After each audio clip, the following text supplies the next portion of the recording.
So here are the answers from the homework. And some of our wonderful students have done a couple of them. So if you have questions on them, then here are, so I'll have to tell Mrs. Bromley to make sure she pauses it there, and I'm telling her that right now. So here are the answers for 27, 29, 40, 22, and 23 in that order. 30 up there? Oh, yeah. Here we got number 30 is right here. Here's number 30. So what was the final answer for number 30? Oh, both of these numbers? Okay. All right. So number 30, yep, there's two numbers there, 20 out of 31 and 19 over 30. Okay. All right. So let's look at number 23.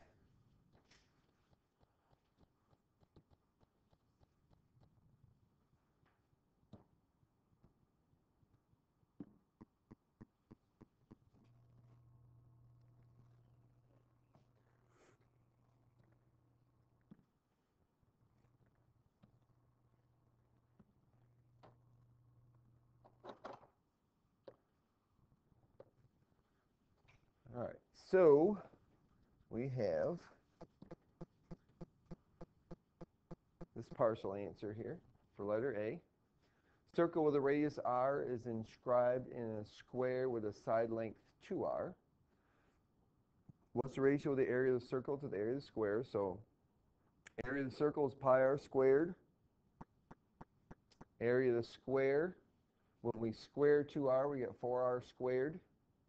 So the r squareds cancel and we get pi over 4. Okay. So letter B. So the square board has an inscribed circle with 15-inch radius. A small button is dropped 10,000 times on the board, landing inside the circle 7,852 times.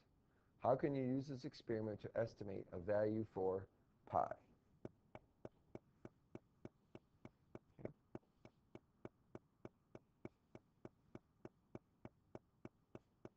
Should have read this one first.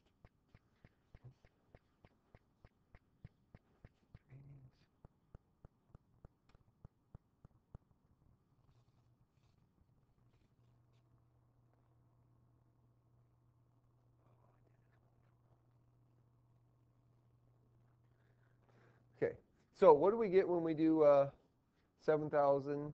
So 7,852. Oops. Divided by 10,000 is equal to what? Is equal to what? This number right here is? Okay. So this is equal to 0.7852, right?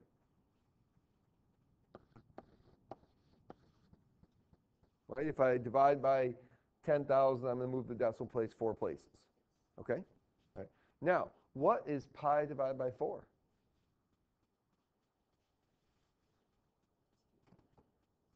I don't know. Check it out and see. Okay.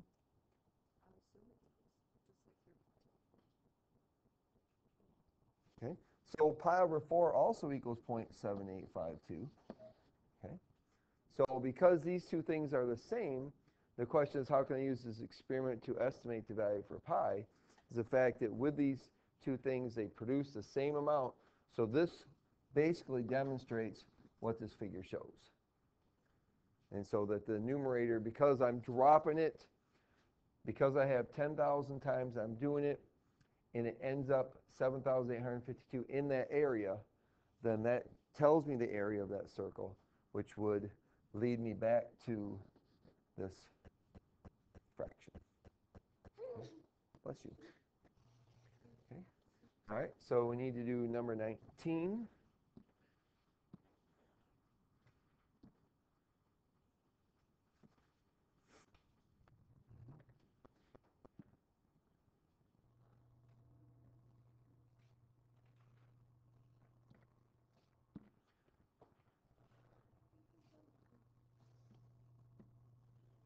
So number 19 here, we have corn-filled bags, so a corn toss game. How many of you have ever played the corn toss game? All right. okay, because it with the bean bags or whatever.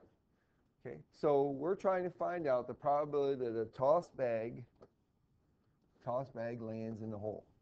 So we're still working with our favorable probability over our total. So in this case, the favorable goes in the hole, so the area of the circle, and the total would be the area of the rectangle.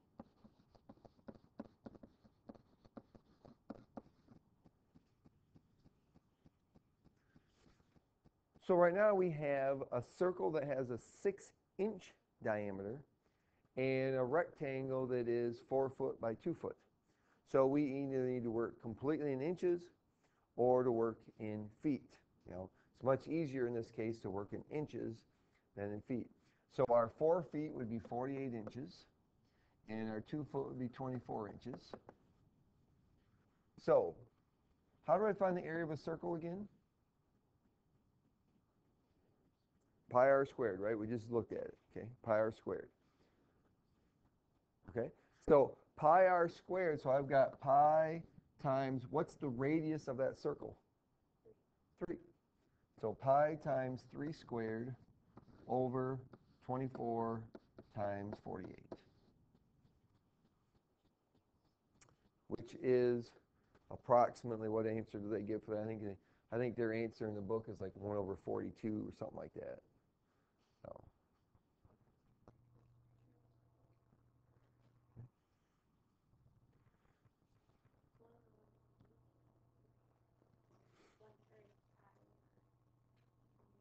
Let's see. Was it 1 over 42? Okay. So we have 9 pi divided by the quantity of 24 times 48, which is that decimal there, which is approximately, and why they choose 1 over 42, I don't know, but it's approximately 1 over 42. Okay. So I would just put your decimal answer here of, was it 0.0245? I think that's, yep. Okay. So this would be a case where we would just use a decimal number as our probability instead of a fraction. Okay. All right, 31 and 32.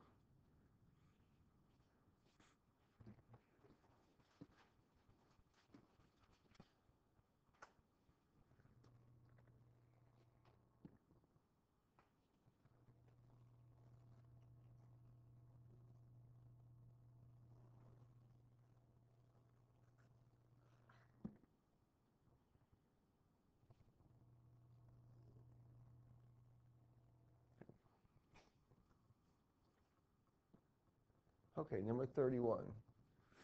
Is it possible for the experimental probability of an event to be 0 if the theoretical probability is 1? Is it possible for the experimental probability of an event to be 0 if the theoretical probability is 0.99? Okay. Well, here's the thing.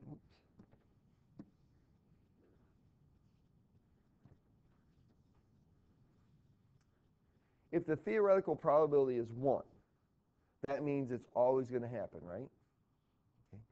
Is it possible for something to never happen if it's always going to happen? No. Okay? So for the first part of it, it says, is it possible for the experimental probability of an event to be 0 if theoretically it's 1? And the answer is no. Okay? Because the thing has to happen. All right? If I hit this board here, okay, so here's our example, okay?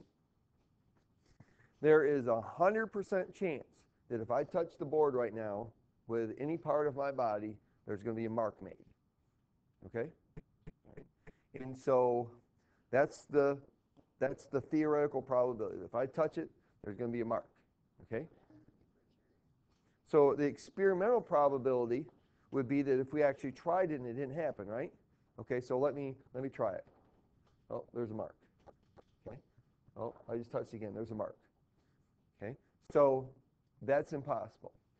So is it possible for the experimental probability of an event to be 0 if the theoretical probability is 0.99 though?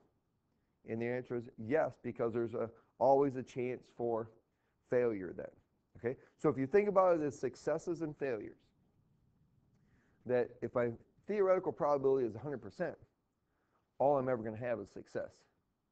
You know, if I breathe, I'm going to inhale air. There's a 100% chance that's going to happen. Okay? It can't not happen. So every time I breathe, I'm going to bring in air. Okay? But if my probability is only 99%, then there's still that 1% that couldn't happen. Okay? 32. The two circles circumscribe and inscribe the square. Find the probability that a random point in the large circle is within the inner circle. Okay. So first thing we need to do is we need to find the area of the large circle, right? So we're doing favorable outcomes again over the total. So the favorable would be the small circle, and the total would be the large circle. So this area here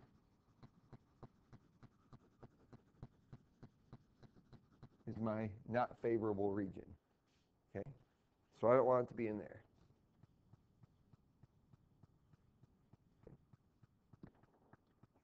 So the area of the small circle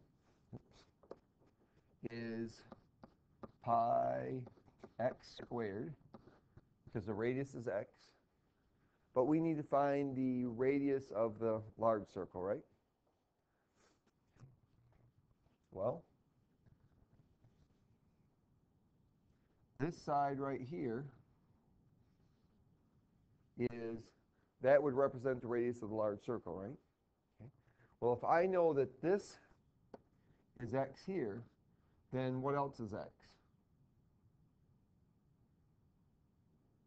Okay, this side right here, right? Okay. So we need to use the Pythagorean theorem to find the hypotenuse, the value of c there. So the Pythagorean theorem says that if we take one side and we square it, add the other side and we square it, we get the hypotenuse squared.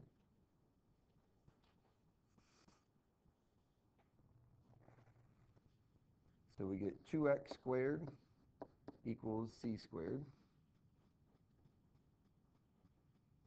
So we take the square root of both sides up. So the hypotenuse there is equal to x times the square root of 2. Right? We simplify that radical.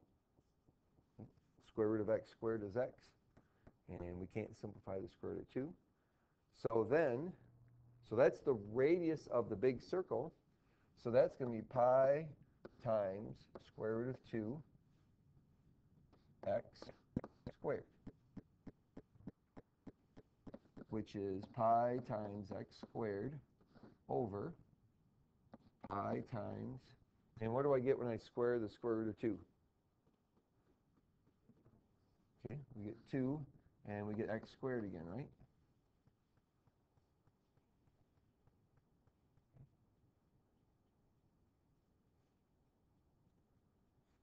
So the pi's cancel. The x squareds cancel. So I'm left with 1 in the numerator and 2 in the denominator. So the probability that something's in the smaller circle and it's inside the larger circle would be 1/2.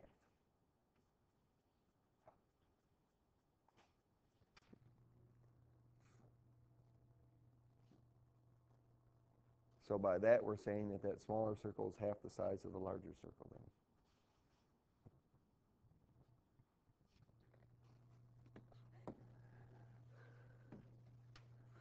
Okay, you almost had it. Independent and dependent events. So fifth hour, so you know, first hour is trying to convince me not to do this. So, but I told them I had to do this for you. They wanted to just work in groups by themselves together today, in one big group of 6. But I told them for your benefit, fifth hour, I was doing this for you, so they have to listen. Okay? So independent and dependent events. Now, the one thing that's going to happen, and all we're going to do today, basically, is they're going to be multiplication. We're not going to be doing any adding, no subtracting. We're basically going to be multiplying probabilities together. So first of all, when we're looking at independent events, those are events that are not affected by something else. So in other words, if I take a coin and I flip a coin, and then I flip a coin a second time, does my results from the first flip affect the second flip? No, because I'm flipping the coin twice. The first one doesn't affect it. Those are independent events then. Anytime we do one thing and it does not influence the other thing, then those are independent. Unlike this cartoon here, that if you have one guy shows up at your door and asks your opinion on something, and then if another guy shows up at your door to do a second opinion, then is your opinion going to be swayed for the second one? Could be, because one thing, you could be irritated that somebody else is showing up at my door and you're going to give negative answers. Or if it's something that you are favorable towards, you'd probably be favorable towards it again. So, independent events. If this says then if A and B are independent events, then the probability of them both happening, A and B, is equal to the probability of event A happening times the probability of event B happening. It's kind of like that problem we were doing yesterday, the one, check it out, with the picking the two numbers that were less than 10, or I guess it was on Tuesday, that or less than 8. It's the same type of thing. Since the first number choice did not affect the second one, so I just multiply those probabilities together. But even when we get to dependent events, we're still going to be multiplying probabilities, but there's a little bit different thing to them. All right, so we have a 6-sided cube is labeled with the numbers 1, 2, 2, 3, 3, and 3. 4 sides are red, 1 side is white, and 1 side is yellow. Find each probability. Okay. So first thing we're going to do is we're tossing the die or the number cube, and we get a 2. What's the probability that I get a 2?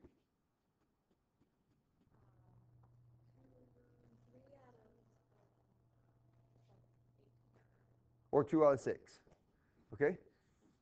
Okay, 2 out of 6. There are 2 2s out of the 6 numbers. Okay? So the probability of tossing the 2 is going to be 2 out of 6. Okay? All right, and then it says, okay, you take that number cube and you toss it again. What's the probability of a 2 the second time? Same thing, 2 out of 6. And so then what I'm going to do with those numbers is to find the probability that both of those things happen is I'm going to multiply them together. And so 1/3 times 1/3 is equal to 1/9.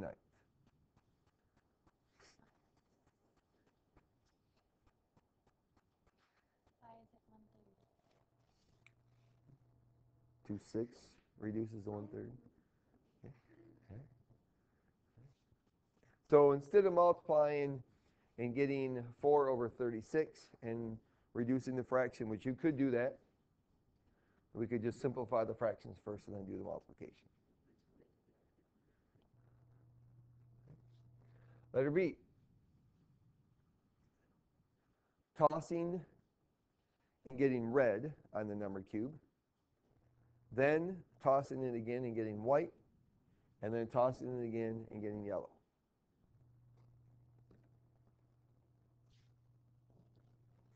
So what's the probability that I get red? Okay. It says 4 sides are colored red. Okay. So since there are 6 sides, then that would be 4 6.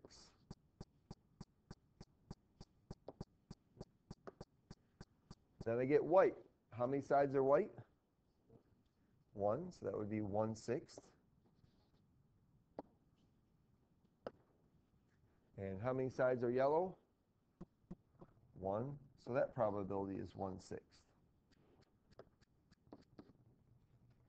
So the probability that I toss and get a red side, and then a white side, and then a yellow side is going to be 4 over 216. 6 times 6 times 6 is 216, which is equal to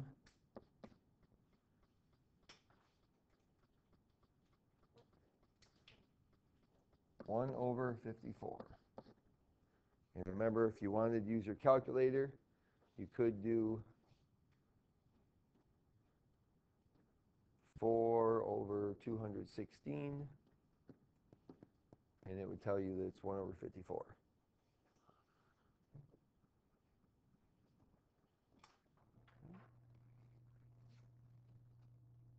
Okay. So we're not going to do the check it outs, though. Okay, dependent events. Okay, so independent events means that from one thing to the next, the probability doesn't change, or the one thing doesn't affect what happens with the other. With dependent events, what happens does affect it. Okay? So one of the best examples for dependent events is if you pull a card out of a deck, or pull something out of a bag. If I pull a card out of a deck, if I don't put it back in the deck, I now have fewer cards, which means I've changed the probability. Or if I pull something out of a bag and I don't put it back in the bag, I now have reduced the number of things in the bag, so now I've changed the probability. So anytime probability changes, you now have dependent events. So here's a situation where we have lemons and limes. There are 2 lemons and a lime in a basket, or in a bag. Okay.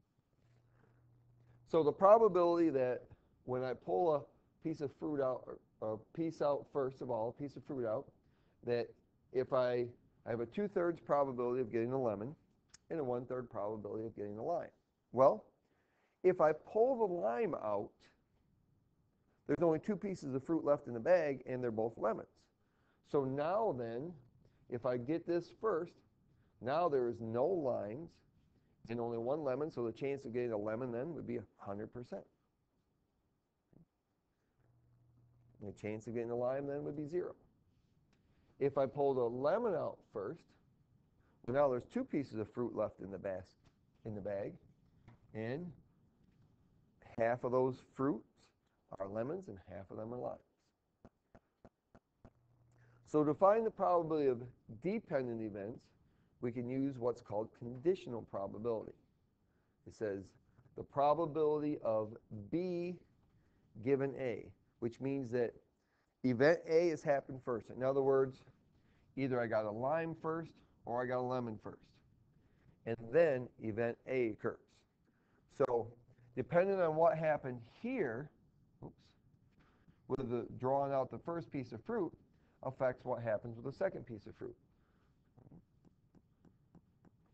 So if we have dependent events, if A and B are dependent events, then the probability of A and B is equal to the probability of A times the probability of B given A.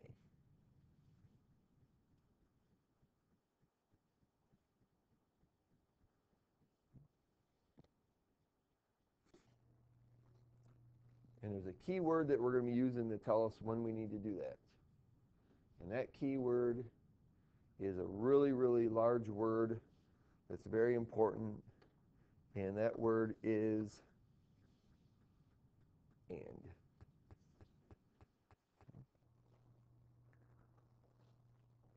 And is vital to what we're doing.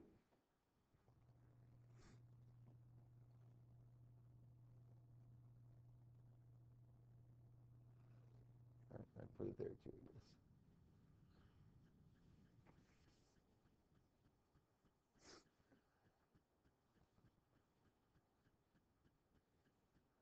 So two number cubes are rolled.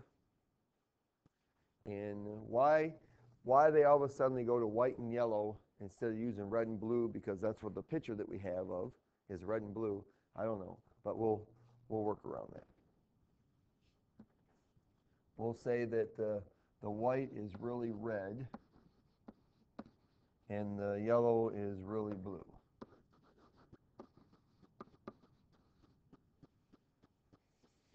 And if your teacher would take the time to do it, he could change this problem so it read blue and red. So it was stated as red and blue anyways. Okay? So that's red. There we go. There's red, white, and blue right there. Okay? So it says the sum, so we want to find the probability the sum is greater than 9 and the red cube shows a 6. Okay? So there's two ways to do this. Okay? First of all, we're going to explain that they're independent or dependent. Okay? They're dependent because we're going to have these two probabilities, the probability that the first part and the probability that the second part is true, that they're not equal. Because they're not equal, they're going to be dependent events. So let's look at our little chart that we've been using, so which was on page 803, right? Or it's in my gallery. It's my only picture over here. So I better make it a little bit smaller because it's in the way, right? Okay. So here's our number cubes. It says the sum is greater than 9. So how many of these show a sum greater than 9?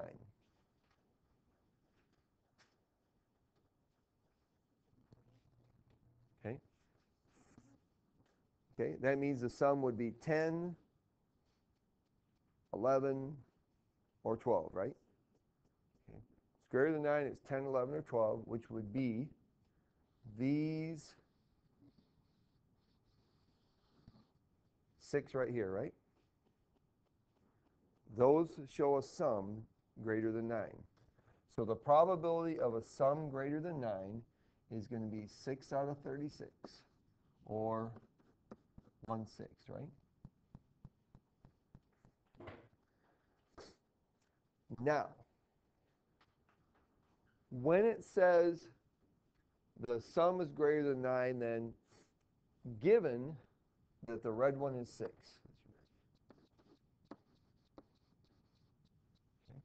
Well, the first thing we're doing is we're looking at the sum greater than 9. How many of them have a sum greater than 9? 6. So my denominator here now is just going to be 6. Well, guess what? These two numbers are always going to be the same. Okay? My favorable for my first part of my probability and my total for the second part. So how many of those 6 that I've circled in yellow have a red cube with a 6? Okay. These 3 right here. 1, 2, 3 of them do. So this is 3 out of 6, which is 1/2.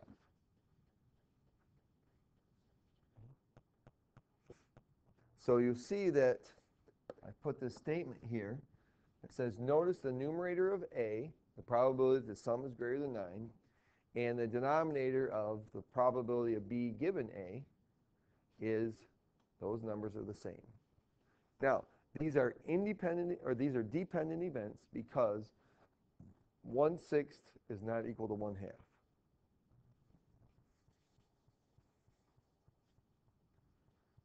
So, to find the answer to this, okay, we're going to take those two numbers, the probability of A and the probability of B given A, and we're going to multiply them. 1/6 times 1/2 equals 1/12.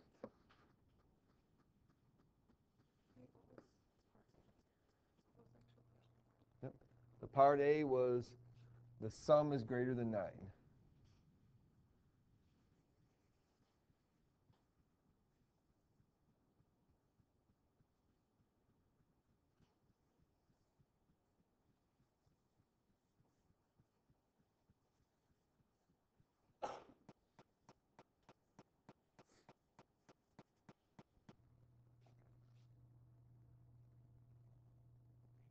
Now, I want you to understand one thing also. All right? So in reality, on this chart, what part of that chart answered the whole question? The bottom right. And all I really needed was, let's see, all I needed was these three right here, right? Those have a sum greater than 9. I don't like that pink. All three of them have a sum greater than 9 and a red cube with a 6. And there are 3 out of 36 that show that, which is 1/12. Same as that number we got there.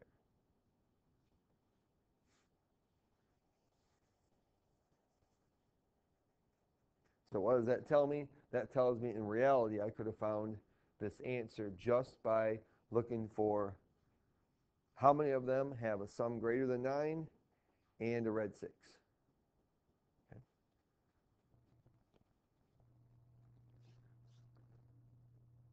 All right, letter B.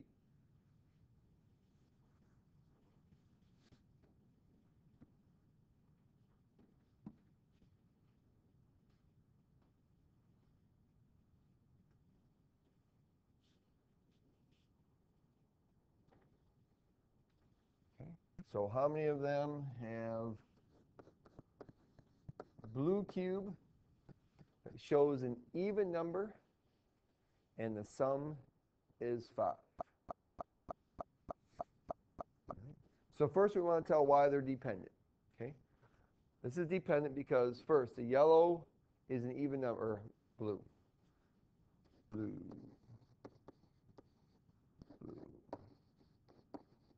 How many blues have an even number?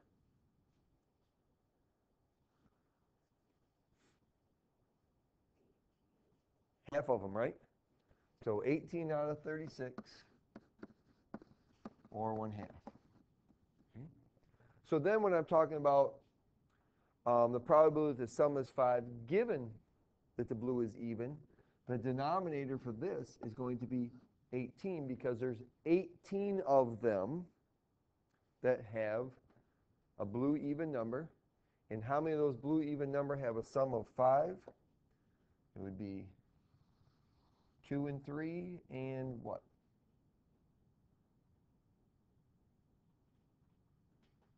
4 and 1. Okay, the only way to get a sum of 5 from those numbers is adding 2 and 3 and 1 and 4 together, right?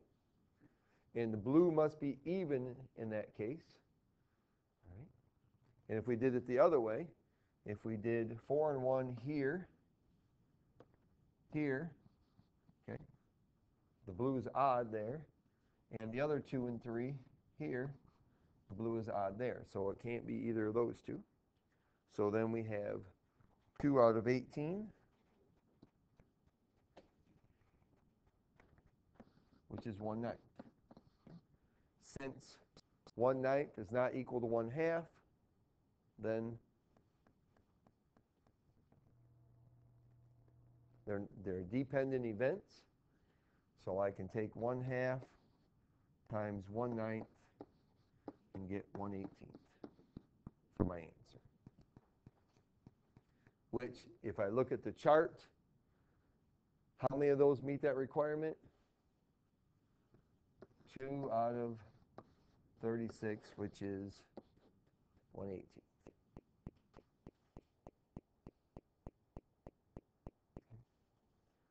So once again, we could go to the chart and say, okay, all right, blue cubes are even.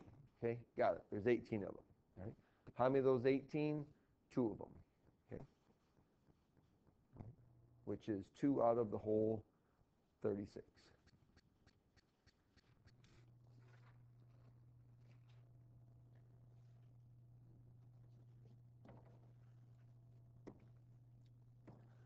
Okay, so we're going to quickly look at this, check it out.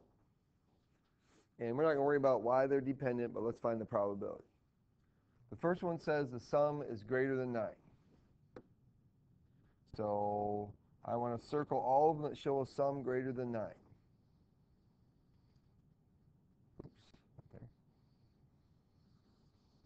These 6 show a sum greater than 9.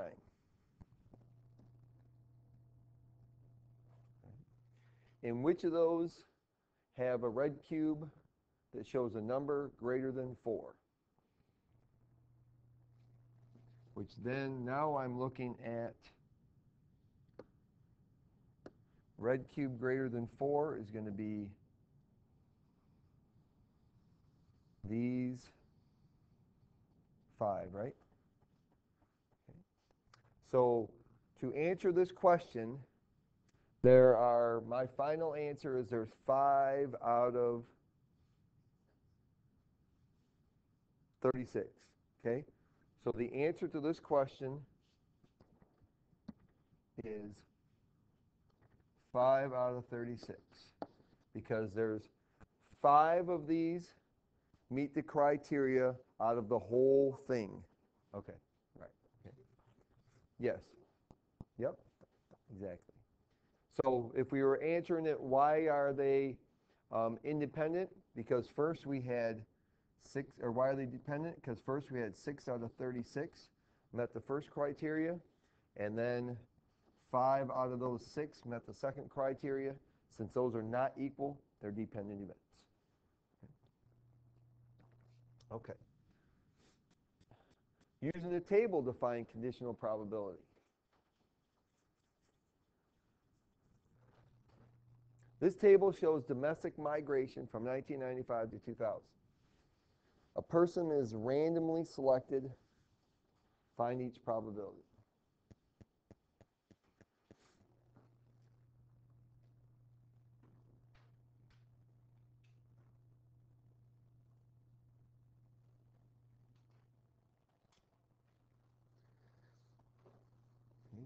Letter A. They want us to find an emigrant is from the West. What's an emigrant?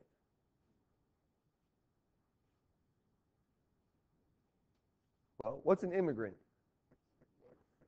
Somebody who moves in, right? Okay, so an emigrant would be somebody who moves out. All right? At least that's my assumption. I've never actually looked it up. So, okay. Okay. Immigrants move in, emigrants move out. Okay. So, A, the probability that an immigrant is from the West. Right? So we're looking at immigrants first of all. Right? So we need to find the total here. We need to find this total of how many immigrants there are, and then how many of those are from the West. So what is this total when we add these together?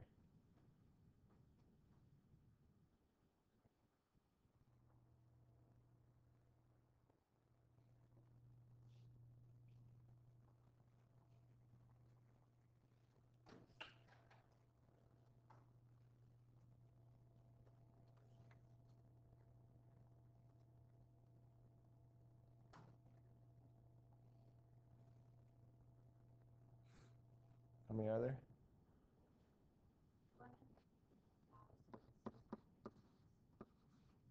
Okay, so there are 11,656 immigrants, and there are 2,654 of them that are from the West. So my probability would be 2,654 over 11,656. And this would be a situation where you could try to find the reduced fraction. Let's see what we get there.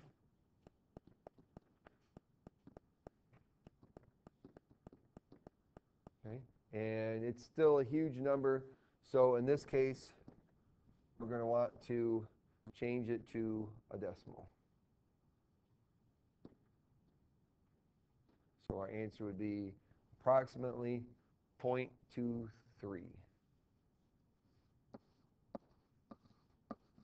Okay. So these numbers, because these fractions are so large, will change these numbers to answers to decimals. Okay. Letter B. Someone selected from the South region is an immigrant. So that means we're going to look at all the people from the South, okay, which there is, if we add these two together, we get 8,285. So the fact that they're from the South and they're an immigrant would be 5,042 over 8,285.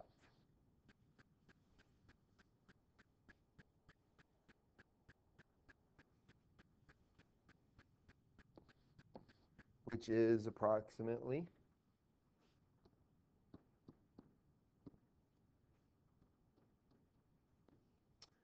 61%. So 0.61.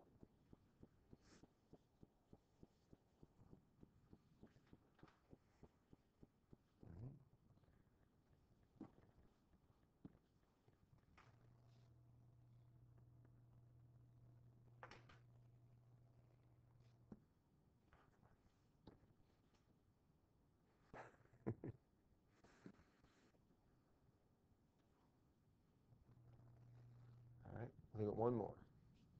Now, here they want to know, letter C, that someone selected is an immigrant and is from the Midwest. So here's that key word that we were talking about. Our wonderful friend, the word and. And so when we're dealing with the word and, that means we're putting it all together. We have to use the whole chart then whenever we're looking at the word and. So we need to figure out how many people there are altogether.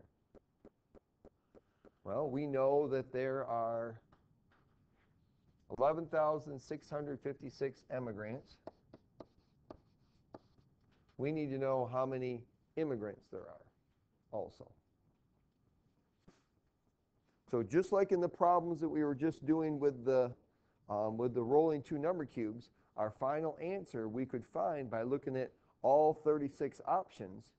We have to look at the total number of people there are here in this situation because of that huge word and. Okay, so how many immigrants are there?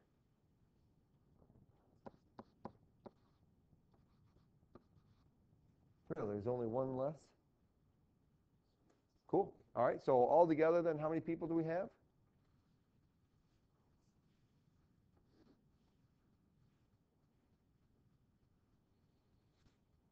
23,000, what?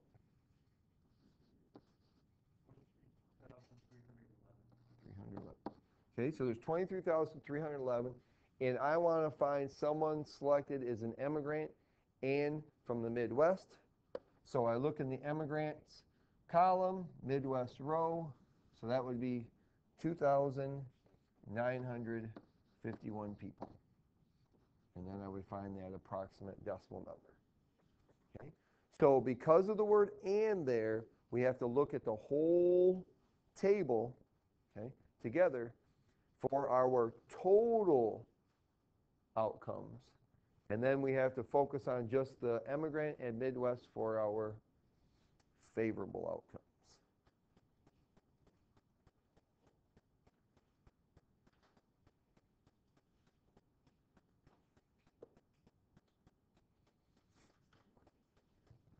Yes, the homework's easier tonight. Got that 5th hour? Jenny Abbott wanted to know if the homework's easier tonight, and I said yes. I love it when I talk to them. All right. Okay, we actually have one more to look at. This is actually okay, in my opinion, this is the easiest part of it, but that isn't always the case for some of you. But we'll see. All right, so everybody understands that there's, in a deck of cards, there are 52 cards. We don't count jokers, okay? So there are 52 cards. In those 52 cards, there are 4 suits, 2 red suits, 2 black suits. The 2 red suits are hearts and diamonds. The 2 black suits are clubs and spades. Okay? I know that that might sound funny, but there are always a couple people that don't play cards very often, so don't know that. Right? So we want to know whether each of these things is independent or dependent, and what's the probability. It's very simple. If there's replacement, if they replace it, that means that it is independent.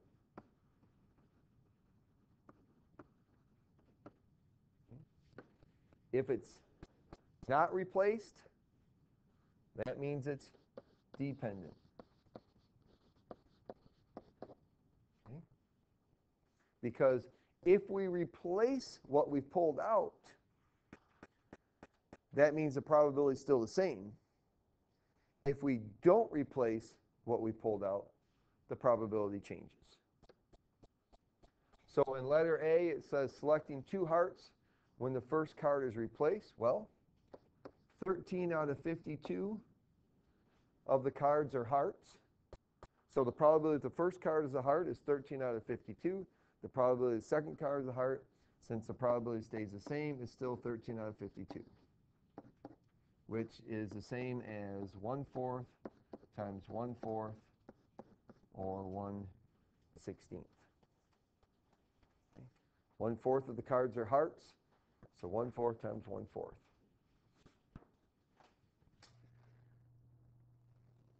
Okay, and last one. Selecting 2 hearts when the first card is not replaced. So there's 13 out of 52 are hearts, okay, for the first card. But if I keep that card out, I now only have 51 cards, and there's only 12 of those 51 cards that are hearts because I took out the first one already. Okay? And so then I will multiply those 2 numbers together. Let's see, and that is equal to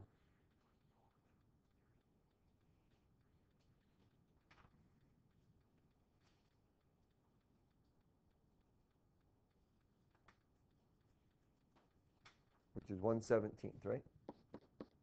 Okay, 1 out of 17. Okay, and so I hope everybody got this good 58-minute lesson, 48-minute lesson. Keep it going. And here's your homework assignment.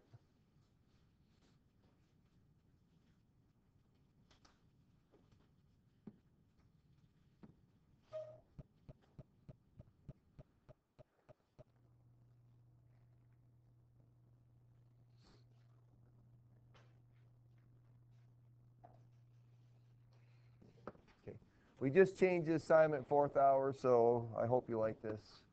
We're going to make it, oops,